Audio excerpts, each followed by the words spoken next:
우리에게 주시는 하나님의 말씀 봉독해 올립니다. 고린도후서 5장 11절에서 19절까지 있는 말씀입니다. 우리가 주의 두려우심을 알므로 사람을 권하노니 우리가 하나님 앞에 알리워졌고 또 너희의 양심에도 알리워졌기를 바라노라. 우리가 다시 너희에게 자천하는 것이 아니요 오직 우리를 인하여 자랑할 기회를 너희에게 주어 마음으로 하지 않고 외모로 자랑하는 자들을 대하게 하려 하는 것이라. 우리가 만일 미쳤어도 하나님을 위한 것이요 만일 정신이 온전하여도 너희를 위한 것이니 그리스도의 사랑이 우리를 강건하시는도다. 우리가 생각건대 한 사람이 모든 사람을 대신하여 죽었은즉 모든 사람이 죽은 것이라. 저가 모든 사람을 대신하여 죽으심은 산 자들로 하여금 다시는 저의 자신을 위하여 살지 않고 오직 저희를 대신하여 죽었다가 다신 사신 자를 위하여 살게 하려 함이니라. 그러므로 우리가 이제부터는 아무 사람도 육체대로 알지 아니하노라. 비록 우리가 그리스도도 육체대로 알았으나 이제부터는 이같이 알지 아니하노라. 그런즉 누구든지 그리스도 안에 있으면 새로운 피조물이라. 이전 것은 지나갔으니 보라 새 것이 되었도다. 모든 것이 하나님께로 났나니 저가 그리스도로 말미암아 우리를 자기와 화목하게 하시고 또 우리에게 화목하게 하는 직책을 주셨으니 이는 하나님께서 그리스도 안에 계시사 세상을 자기와 화목하게 하시며 저희의 죄를 자기에게 돌리지 아니하시고 화목하게 하는 말씀을 우리에게 부탁하셨느니라. 아멘. 오늘 읽어드린 성경 본문의 말씀을 가지고 새로운 시각으로라는 제목으로 하나님 말씀 증거하도록 하겠습니다. 미국도 이제 백신을 맞으신 분들이 많이 늘어서 조만간에 이 집단 면역을 달성할 수 있을 것이라는 그런 이야기가 있었는데요. 요즘은 생각보다 이제 백신을 맞는 사람들의 숫자가 굉장히 줄어들고 있다고 합니다. 미국 분들은 아직도 그런 것 같아요. 맞는 분들, 나는 맞지 않겠다 하는 분들이 맞지 않겠다라고 하시는 분들이 의외로 많아서 혹시 이러다가 집단 면역을 달성할 수 없을 수도 있다라는 또 그런 비관적인 뉴스도 또 함께 듣고 있습니다. 이와 별개로 우리 대한민국, 한국은 백신 접종이 늦었는데 지금 굉장히 속도가 지금 나고 있고요. 또 어떤 면에서는 어떤 전문가는 한국이 집단 면역을 먼저 달성할 수 있을 것이다. 그 이유는 한국 사람들은 다른 사람이 백신을 맞으면 내가 안 맞으면 못 견딘다고 합니다. 그래서 남들이 맞으면 나도 맞아야 됩니다. 우리 한국 사람들이 가지고 있는 좋은 어떻게 보면 국민성 중에 하나입니다. 빠지는 것을 다 맞는데 내가 모임에 갔는데 다른 사람들은 다 맞았는데 나는 안 맞았다. 이것을 사람들은 못 견뎌요. 그래서 그런 국민성 때문에 한국이 먼저 집단 면역을 달성할 수 있을 것이다라고 자신 있게 말씀하시는 전문가도 있는데요. 저도 그 의견에 동의를 합니다. 한국 사람들은 특별히 다른 사람들의 시선에 굉장히 예민하고요, 또 민감하게 반응하는 민족이 아닌가 생각을 합니다. 예전에 제가 교회를 사역할 때 교회에 새로운 신자가 한 분 오셨습니다. 오셨는데 어느 권사님이 제게 다가오셔서 이런 말씀을 해 주셨습니다. 목사님, 저분이 들고 온 저 백이 얼마나 비싼 백인지 혹시 아세요? 이렇게 저한테 물어보시더라고요. 당연히 저는 모르죠. 제 아내도 모릅니다. 그런 거. 그러면서 저 백이 얼마나 특별한 백인지 가격부터 또 저 백의 족보에 대해서 쭉 설명을 해 주시더라고요. 그러면서 저분이 들고 온 백 그리고 저분이 입은 그 옷 조심히 관찰하면서 옷에 대해서도 막 이야기를 하시면서 이번에 정말 만만치 않은 분이 교회에 오셨다라고 이렇게 이야기를 하셨습니다. 그 이야기를 들으면서 한편으로는 제가 어떤 생각이 들었냐면 그럼 저런 가방을 들지 않은 사람들은 만만한 사람인가, 그런 생각이 또 한편으로는 들었습니다. 그 권사님은 그러신 것 같아요. 그런 것이 보인다는 거예요. 딱 들고 오면 그런 가방, 옷, 그것이 어떤 것인지 보인다고 합니다. 여러분들은 어떠하십니까? 여러분들도 다 그런 것이 보이십니까? 아무런 대답이 없으신 것 같은데요. 저는 목사이기 때문에 목사의 직업병 중에 하나가 있습니다. 사람을 볼 때 무엇을 보려고 하냐면 저분이 예수 믿는 사람인가 아닌가.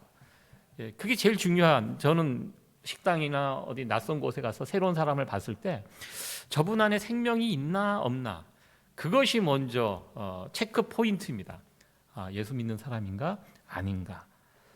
여러분들은 사람들을 보실 때 무엇을 살피십니까? 무엇을 보십니까? 아니, 여러분 눈에는 무엇이 먼저 이렇게 탁 들어오시나요? 진짜 부자들의 옷차림이라는 좀 재미있는 사진을 한 장 제가 본 적이 있습니다. 여기 보시면 푸어, 리치, 슈퍼 리치, 진짜 부자들이 입고 다니는 옷을 보십시오. 진짜 부자들은 그런 것을 초월하는 사람들인 것 같습니다. 그냥 우리와 별 차이 없이 평범하게 입고 다니는 사람들이 진짜 부자들이고, 푸어, 각종 뭐 가방도 들고 있고 진짜 가난해 보이네요. 막 무릎도 찢어져 있고 막 그런 옷차림인데요. 저 사진을 보면서 미국에 살고 있는 진짜 슈퍼 너무너무 큰 부자들이 어떤 옷차림으로 돌아다니는지를 이렇게 좀 재미있는 사진이라고 보여주셨는데요. 그런 것 같습니다. 스티브 잡스라는 아마 유명한 이 사람 아마 잘 아실 것입니다. 그분이 옷차림이 이렇습니다. 연도별로 이렇게 해놨는데요. 늘 죽을 때까지 청바지에 저 검정색 폴라 티셔츠를 입고 다 다니셨습니다. 정말 돈이 엄청나게 많은 사람인데 남들 앞에 섰을 때 항상 저 복장으로, 누가 그러더라고요. 저 검정색 티셔츠가 1,000만 원짜리라고. 정말인지 모르겠지만 그럴 수도 있을 것 같습니다. 저분 집에 가면 옷이 같은 옷만 이렇게, 같은 옷을 계속 입는 것이 아니라 여러 벌의 같은 옷을 이렇게 재어놓고 입는다고 합니다. 왜냐하면 신경 쓸 것이 많기 때문에 이 옷을 고르고 입는 거, 얼마나 여러분들 거기에 에너지를 얼마 많이 사용합니까? 저도 주일날 양복은 늘 뭐 이렇게 몇 벌이 없기 때문에 입지만 넥타이를 뭘 골라서 멜까가 참 고민입니다. 넥타이가 한두 개만 있으면 고민할 필요가 없는데요. 그래서 넥타이가 한 100개가 넘게 있는 것 같아요. 이렇게 쭉 걸어놓고 오늘은 어떤 넥타이를 매야 될까, 나름대로 매치를 해보고 지난주에 내가 무엇을 맸는지 또 확인하고, 지난주에 맨 거 또 메고 가면 여러분들은 잘 모르시겠지만 방송을 통해서 보신 분들은 정확하게 집어내거든요. 그래서 어떤 넥타이를 매야 될까 골라놓고 색깔을 맞추고 시간을 참 많이 그것에 사용을 하게 됩니다.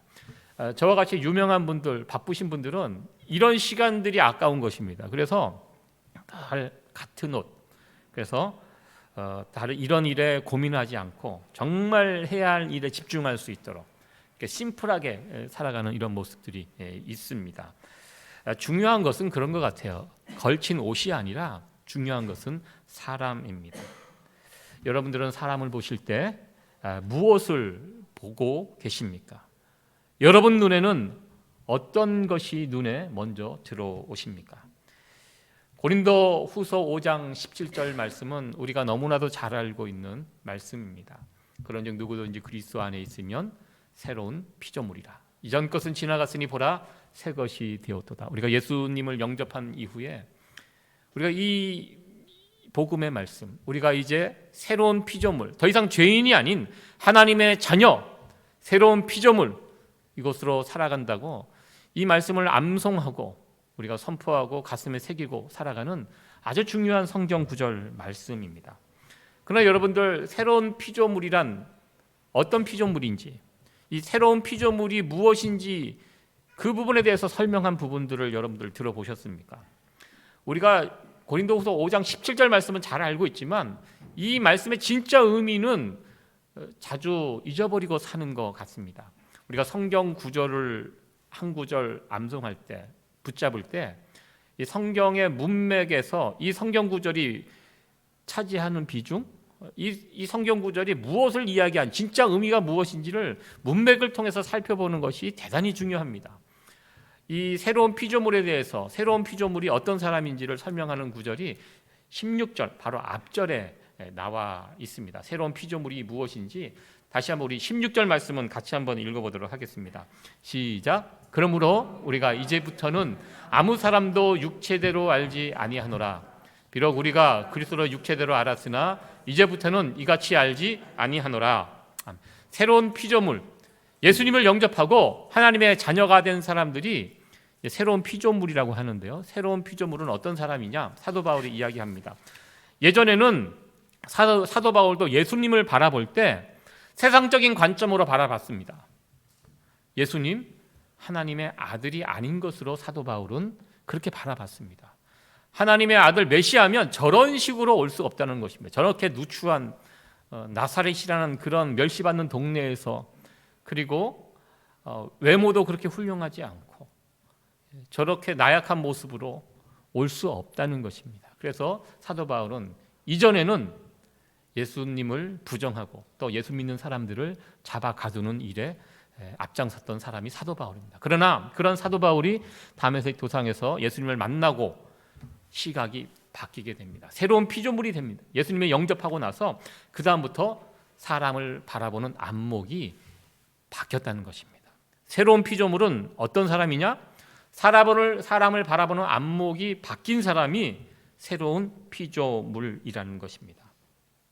오늘 이 말씀을 통해서 우리가 그런 도전을 받았으면 좋겠습니다. 나는 사람들을 바라볼 때 어떠한 시각으로 바라보고 있는지, 바뀐 시각으로 사람들을 바라보고 있는지, 아니면 세상적인 관점을 여전히 가지고 사람들을 바라보고 있는지, 이 부분을 우리가 먼저 오늘 말씀을 통해서 한번 점검해보는 그런 시간이 됐으면 좋겠습니다.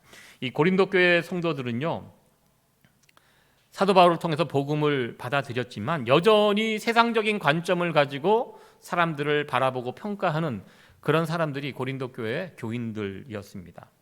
그래서 사도 바울을 상당히 우습게 봤습니다. 사도 바울은요, 고린도 교회를 섬길 때 자비량 선교를 했습니다. 자기가 돈을 벌고 일터에서 일을 해서 교회로부터 어떠한 사례비도 받지 않고 사역을 했습니다. 왜냐하면 혹시 이것 때문에 복음을 증거하는데 걸림돌이 될까봐 사도 바울은 브리스길라 아굴라 집에 기거하면서 천막을 만드는 그런 일을 했습니다. 직업이 그거였습니다. 천막을 만드는 일은 동물의 소가죽, 양가죽을 벗겨다가 그것을 이제 천막. 그 당시 고린도 지역이 사람들이 막 이주해 오기 때문에 집들을 이렇게 짓는 일들이 굉장히 많이 이제 활성화가 일어나서 그런 천막을 짓는 그런 수요가 많아졌습니다. 그래서 사도 바울이 브리스길라 아굴라 집에 취직해서 그 천막 짓는 기술을 배워서 그걸 통해서 이 돈을 벌고 그것으로 생활비를 쓰고 그것으로 교회를 섬기고 그렇게 했습니다. 참 귀한 일을 했습니다. 그런데요, 고린도 교회 성도들은 다르게 생각했습니다. 사도 바울이 스스로 변변치 않다고 생각했기 때문에 교회에 와서 사례비 달라고도 이야기 못하고, 하는 일을 보니까 동물들을 잡아다가 가죽을 벗기고 뭐 그런 천한 일, 우리 예전에 한국에도 소 잡는 사람들을 백정이라고 해서 이게 천민시, 천대했던 그 직업. 유대인들은요, 그래서 죽은 동물의 시체를 손을 대고 막 이런 거 천하게 여기는 직업이었습니다. 그래서 사도 바울이 하고 있는 일, 그 모습을 보고, 그리고 그러니까 당당하게 사례비도 요구하지 못하고, 다른 사역자들 보니까 예루살렘에서 사도들로부터 어떤 추천서도 받아가지고 오고, 이 사람이 어떤 사람인지 막 그럴듯하게 막 포장을 하고 막 그런 사역자들이 있는데, 반면 사도 바울은 그런 모습이 없거든요. 그래서 고린도 교회 사람들은 사도 바울을 무시했습니다. 사도 바울의 권위를 처음에는 인정하지 않았습니다.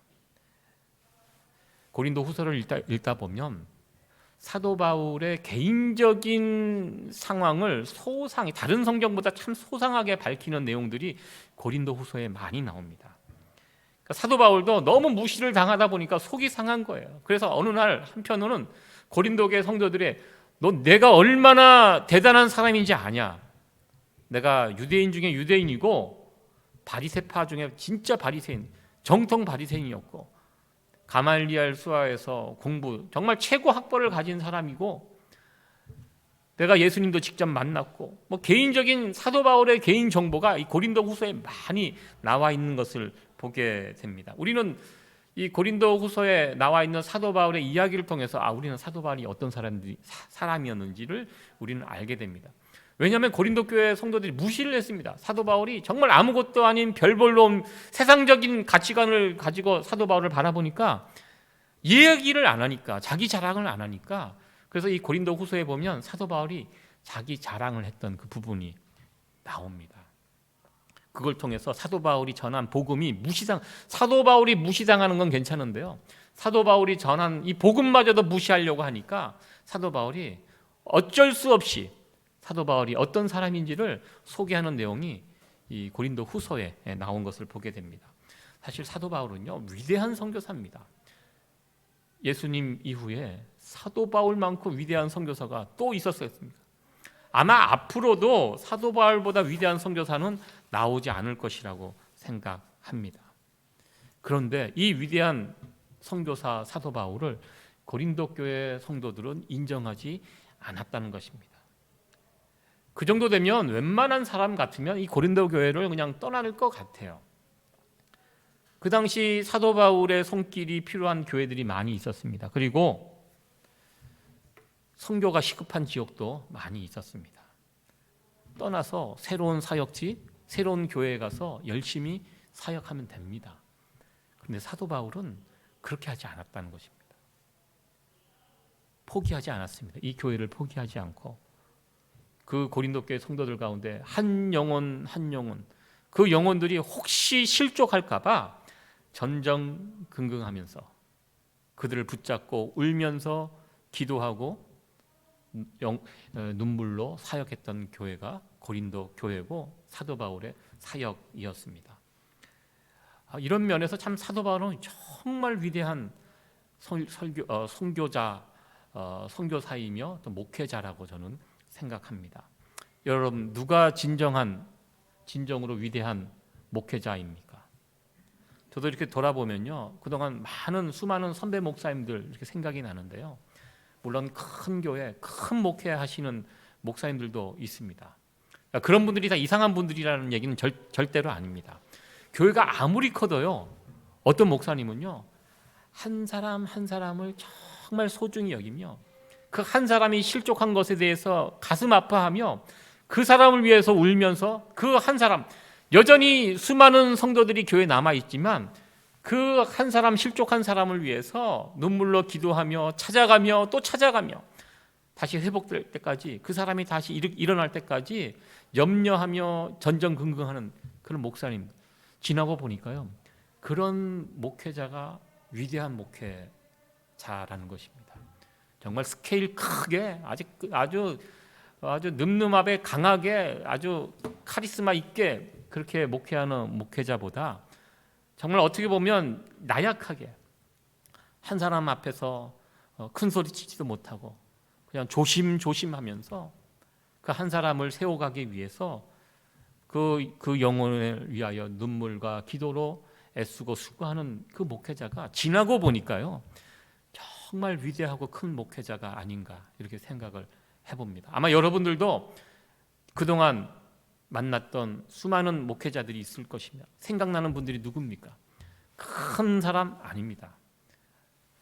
내 마음을 헤아려서 그냥 작은 사람 한 사람도 잊어버리지 않고 찾아가서 그 사람을 세우고 그 사람을 위해서 위로해주고 기도해주고 그런 목회자가 아마 여러분들 더 기억이 날 것입니다. 사도 바울의 목회는 그런 목회였습니다. 작은 목회였습니다. 우리가 성경에 기록된 이 사도 바울의 모습을 보면 굉장히 사자 같고 막 불 같고 스케일이 크게 목회할 것 같지만 사도 바울이 쓴 서신서를 유심히 보면요, 사도 바울 그렇게 목회하지 않았습니다. 조심 한 영혼 그 영혼을 세우기 위해서 편지를 쓰고 또 쓰고 찾아가고 눈물로 기도하고 사도 바울의 목회 스타일이 그러하였다는 것입니다. 정말 사도 바울이 정말 지나고 보면 이 성경을 통해서 깨닫는 것은 사도 바울은 정말 위대한 목회자였구나, 선교사였구나, 이것을 우리는 보게 됩니다. 어떻게 사도 바울이 이런 목회를 할 수 있었을까 생각을 해보게 됩니다. 여기에 사도 바울이 이렇게 목회할 수밖에 없었던 동기가 있었다는 것입니다. 오늘 본문은 이 부분을 우리에게 소개해 주고 있습니다. 첫 번째로 사도 바울이 이런 목회를 할 수 있었던 것. 우리도 같이 하나님의 교회를 섬기는 동역자들입니다. 사도 바울과 같은 목회자만 교회를 섬기는 것이 아닙니다. 우리 모두가 주님의 몸된 교회를 섬기는 사람들인데요. 사도 바울의 이 사역의 동기가 우리들에게도 정말 필요한 부분이 아닌가 해서 여러분들에게 소개를 합니다. 첫 번째로 사도 바울의 첫 번째 동기는 5장 11절에 이렇게 나와 있습니다. 우리 같이 한번 읽어보도록 하겠습니다. 시작. 우리가 주의 두려우심을 알므로 사람을 권하노니 우리가 하나님 앞에 알리워졌고 또 너희의 양심에도 알리워졌기를 바라노라. 사도 바울은 먼저 하나님을 두려워하는 마음이 있었습니다. 그래서 세상적인 방법으로 이런저런 목회를 할 수도 있었지만 사도 바울은 그런 방법을 택하지 않았다는 것입니다. 왜냐하면 사도 바울이 언젠간 하나님 앞에 서게 된다는 것을 알고 있었기 때문입니다. 이제 몇 년 안 지나면 내가 주님 앞에 설 텐데 주님 앞에 섰을 때 이 부끄러움을 당하지 않기 위해서 늘 하나님을 의식하고 우리 주님을 의식하면서 사역했던 사람이 사도 바울입니다. 주님의 몸된 교회를 섬기는 우리들이 이런 마음을 품어야 합니다. 하나님 두려워하는 마음을 우리가 품을 수 있어야 한다는 것입니다. 교회 다닌다고 하면서 하나님을 믿는다고 하면서 하나님 두려워하는 마음이 없는 분들을 가끔 보게 됩니다. 저는 개인적으로 성도님들 살아가는 모습들은 잘 모르지만 목회자들은 가끔 봅니다. 목회자들 중에도 하나님 두려워하지 않고 목회하는 분들 있습니다. 그 문제가 있는 것입니다.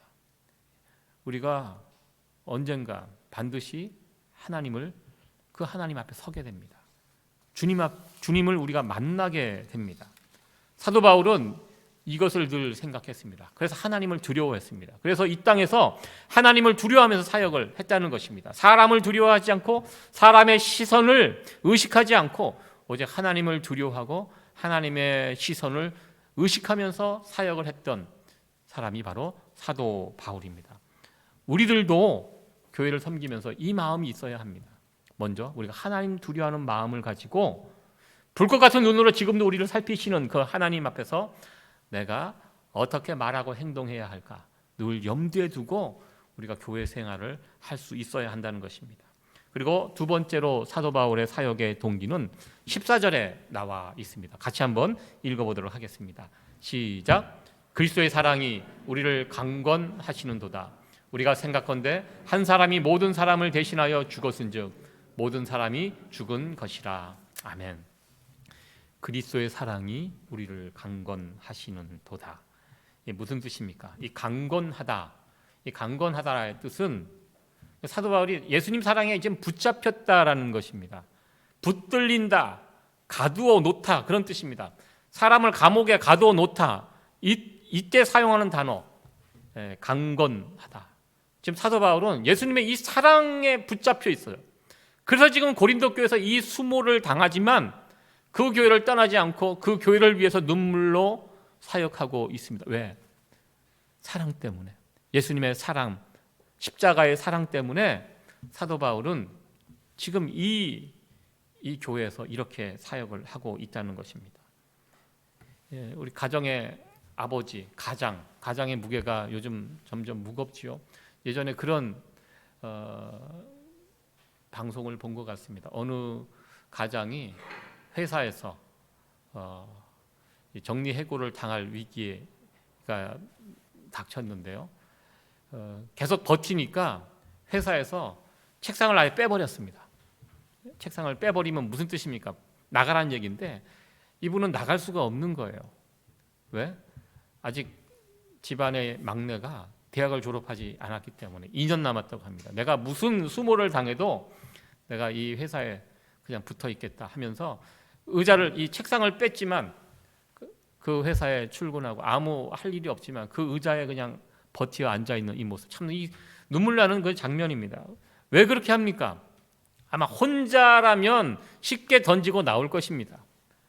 내가 혼자 생활하고 있다 하면 그냥 뒤집어 엎고, 직장도 그냥 사표 던지고 사업도 뒤집어 엎고 그냥 마음에 수틀리면 그냥 안 하고 그렇게 하겠지만 집에 남아 있는 가족들, 사랑하는 가족들 때문에 그 수모를 당하지만 견디고 있다는 것입니다. 가장의 그 아버지가 버틸 수 있는 힘이 무엇입니까? 가족에 대한 사랑입니다. 그 사랑 때문에 그 환경에서 버틴다는 것입니다. 사도 바울이 지금 고린도 교회 같은 그 열악한 상황에서 버틸 수 있는 이유가 무엇입니까? 예수님의 사랑에 붙잡혀 있기 때문입니다. 그 사랑 때문에 이 사역을 감당하고 있다는 것입니다. 우리가 교회에서 이런저런 교회 일들을 하게 됩니다. 지금 우리가 코로나 팬데믹 기간이기 때문에 성가대도 멈추고 교회 이런저런 섬김, 모임 다 취소가 된 상황인데요. 예전에 이게 교회 생활을 하다 보면 이 성가대도 하고 교사도 하고 부엌에서 이런 식당 봉사도 하다 보면 지칠 때가 있습니다. 이렇게 보면 지쳐 보여요. 그렇죠. 이게 한두 번 하고 끝나는 게 아니잖아요. 매주 그 일들을 반복해서 하다 보면 영적인 탈진을 경험할 때가 있습니다. 그냥 초지일관 끝까지 하시는 분도 있지만 중간중간에 이렇게 보면 이게 힘들어할 때가 있습니다. 그러니까 세상적인 열심을 가지고 하다 보면 이 영적인 탈진을 반드시 겪게 됩니다. 우리가 그런 탈진을 겪지 않으려면 어떻게 해야 합니까? 우리가 예수님의 사랑에 붙들려 있어야 한다는 것입니다. 예수님의 사랑에 붙들려서 사역을 하고 봉사를 하면 영적인 어떤 후유증을 겪지 않는데요. 이 사랑에서 벗어나게 되면 우리가 인간인지라 하다 보면 시험에 들고 더 힘들어질 때가 있다는 것입니다. 우리가 교회에서뿐만 아니라 일터에서, 가정에서 우리가 그리스도인답게 살기 위해서는 우리가 이 그리스도의 사랑에 포위되어 있어야 한다는 것입니다. 우리가 계속 참고 인내하고 예수님의 제자답게 살기 위해서는 예수님의 이 사랑, 사도 바울이 포위당했던 이 사랑 안에 우리가 거해야지, 이 사랑 안에 있어야지 우리가 누군가를 용서할 수 있고 누군가를 품을 수 있고 또 누군가를 섬길 수 있는데요. 이 사랑에서 벗어나면 그거 감당할 수 있는 사람이 없다는 것입니다. 예수님의 사랑이 무엇입니까? 사도 바울이 깨달은 예수님의 사랑이 무엇입니까? 예수님의 사랑은 십자가 위에서 나타났습니다. 예수님께서 십자가에 달려 죽으심으로 모든 사람의 죄를 대속했다는 이 사실을 사도 바울은 깨닫게 됩니다. 그래서 한 사람이 죽어서 모든 사람이 죽었다는 것입니다. 죄에 대해서 우리가 죄인이기 때문에 죽어야 되는데 우리 대신 예수님께서 죽으셨다는 것입니다. 도대체 우리가 뭐길래 하나님께서 예수님을 십자가에 내어주셨을까? 이거 생각하니까 이 사도 바울은 감당할 수 없는 은혜가 밀려왔습니다. 내가 뭐라고 예수님 같은 그 귀한 분이 십자가에서 죽기까지 하셨을까? 사도 바울은 그 사랑을 알았기에 그 사랑에 붙잡히게 되고 그 사랑에 포위되어서 이 힘든 이 고린도 교회의 사역을 감당할 수 있었다는 것입니다. 최근에 문재인 대통령이 미국을 방문했습니다. 그 재임 기간에 벌써 두 번째 방문인가요? 제가 기억나는 한 두 번째로 알고 있는데요. 이번에 조 바이든 미국 대통령이 새롭게 취임하면서 또 그렇게 되면 미국의 동맹국들은 미국을 방문하고 정상회담을 갖게 됩니다. 참으로 미국도 한국도 중요한 시기에 방문해서 서로의 국익을 위해서 또 이번에 좋은 성과가 있었다는 그런 뉴스도 본 적이 있습니다. 이번 모임에서 정상회담에서 기억에 남는 그런 장면이 바로 이 사진입니다. 미국의 가장 위대한 그 훈장을 수여하는 이 시기에 한국 대통령이 초청을 받아서 같이 훈장 수여식을 했던 그 장면이고, 그 장면에서 미국 대통령과 한국 대통령이 훈장을 받은 분 앞에 무릎을 꿇고 경의를 표하는, 어떻게 보면 참 이게 훈훈한 가슴 따뜻한 그런 사진입니다. 미국에서 이런 그 이벤트를 기획을 했습니다. 우리 한국과 미국이 보통 사이가 아니라는 것입니다. 우리는 피로 맺은 혈맹 동맹, 한국과 미국의 관계가 이 한국 전쟁에 참여하셔서 중공군과 전투에서 큰 공을 세운 분에게 미국의 최고 훈장을 수여하는 그런 자리였다고 합니다. 1950년 한국 전쟁 당시 미군이 이 전쟁에 참여하여서 목숨을 잃은 사람이 여러분 알고 계시죠? 36,000명이 넘습니다. 저는 워싱턴 DC에서 예전에 살았기 때문에 1년에 몇 차례씩 그 워싱턴 DC에 있는 한국 전쟁 참전 용사의 그 보통 한국 대통령이 오면 거기 가서 꼭 이렇게 헌화하고 이렇게 하는 그 자리에 1년에 몇 차례씩 이렇게 방문을 합니다. 교회 새가족 분들이 오시면 그분들을 모셔다가 그곳에 이제 벚꽃 구경도 하고 워싱턴 DC의 여러 그 의미 있는 장소들을 돌아보면서 관광을 하는데요. 항상 들리는 곳이 그 한국 전쟁 참전 용사의 그 무덤, 그것을 기념하는 비 앞에 항상 우리가 방문을 합니다. 저도 그곳에 가서 자주 보는데요.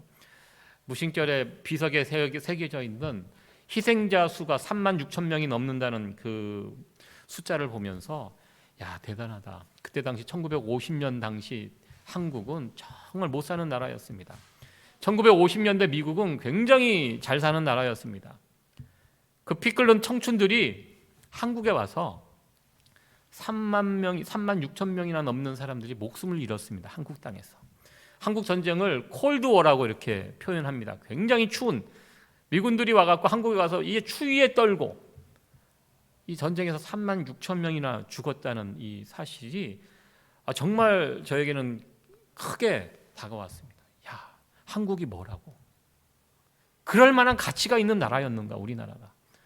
이런 나라에 와갖고 저 미국의 젊은이들, 물론 미국의 뭐 어떤 국익을 지키기 위해서 전쟁에 참여하였다는 말도 있습니다. 틀린 말은 아닙니다. 그러나 실제로 이곳에 한국 땅에 와서 36,000명이 이상이 죽었다는 이 사실에 대해서는 우리가 깊이 생각을 해봐야 한다는 거죠. 얼마나 고마운 일입니까?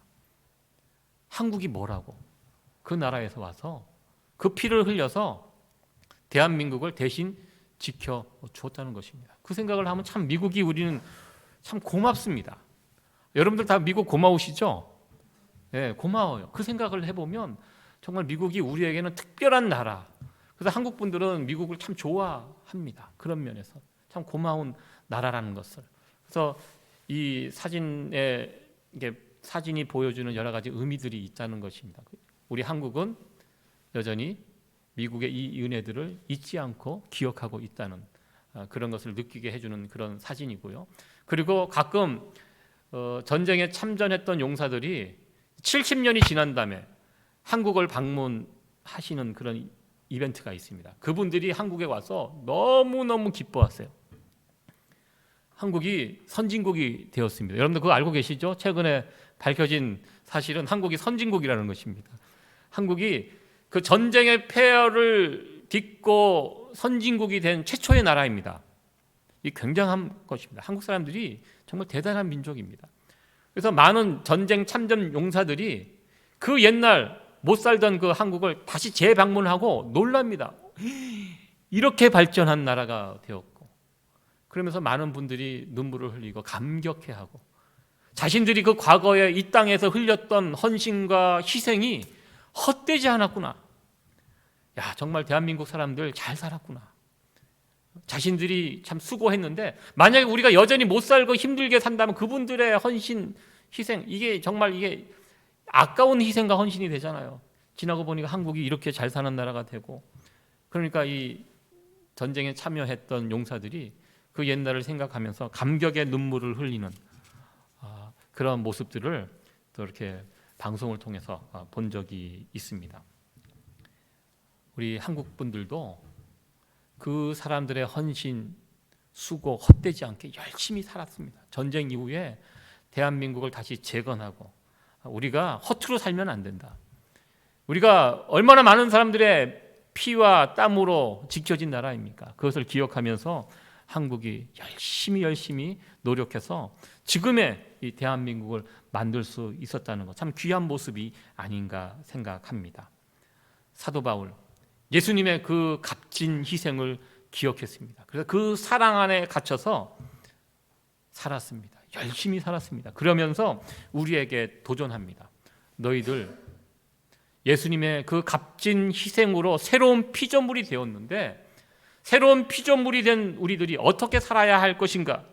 이 부분에 대해서 오늘 성경 말씀은 우리에게 도전하고 있습니다. 예수님의 십자가의 사랑으로 새롭게 된 우리들 어떻게 살아야 하는가?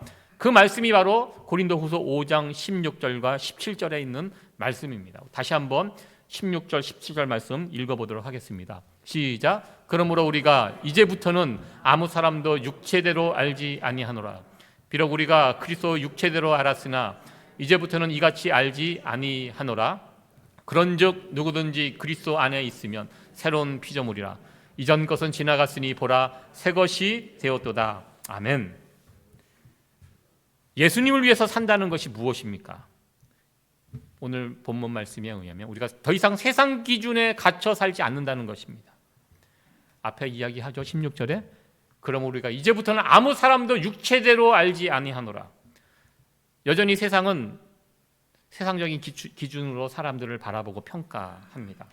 그러나 우리가 새로운 피조물이 된 우리들은요, 세상 기준으로 사람들을 판단하지 않습니다. 이 고린도 교회 안에 세상적인 판단의 기준으로 보면 많은 여러 사람들이 섞여 있었습니다.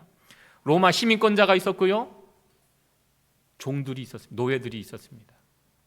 이방인이 있었고 유대인이 있었습니다. 남자가 있었고 여자가 있었고 부자가 있었고 가난한 사람들이 있었습니다. 배운 사람이 있었고 배우지 못한 사람들이 있었습니다. 세상 기준으로 보면 여러 사람들이 기준이 있었는데요, 그러나 사도 바울은 말합니다. 그런 기준으로 사람을 보지 마라. 사도 바울이 바라보는 기준은 무엇입니까? 새로운 피조물. 예수님 생명이 있는 사람은 새로운 피조물이고, 만약에 예수님이 없는 사람은 어떻게? 화목해 하는 직책을 우리에게 주셨다고 합니다.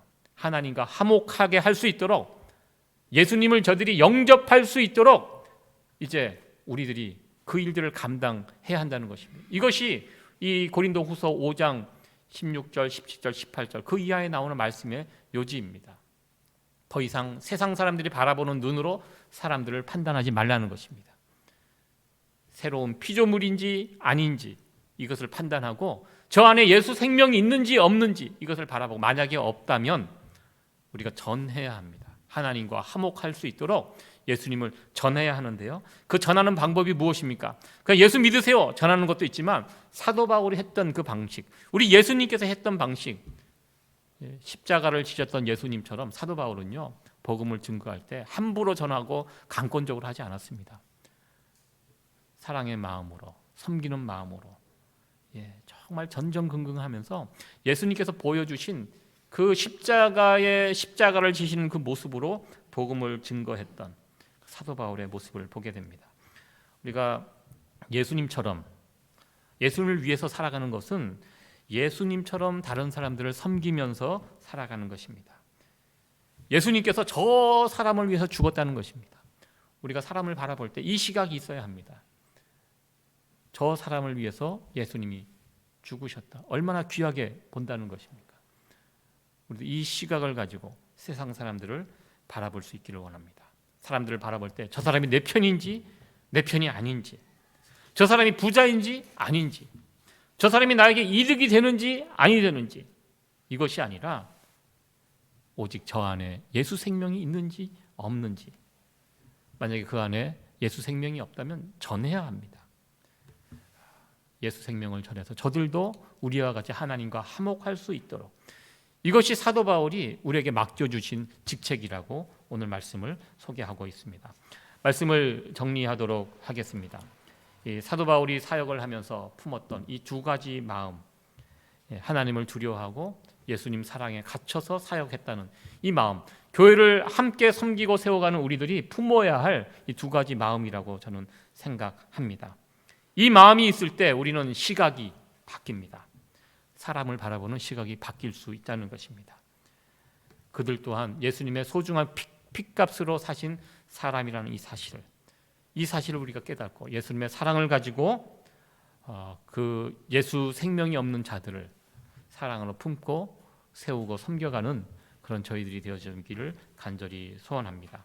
이렇게 살아가는 것이 새로운 피조물이 된 우리들이 살아가는 마땅한 모습, 마음, 태도일 것입니다. 이 귀한 마음과 태도를 가지고 세상을 바라볼 수 있는 그런 저와 여러분들 우리 모두가 되어지기를 간절히 소원합니다.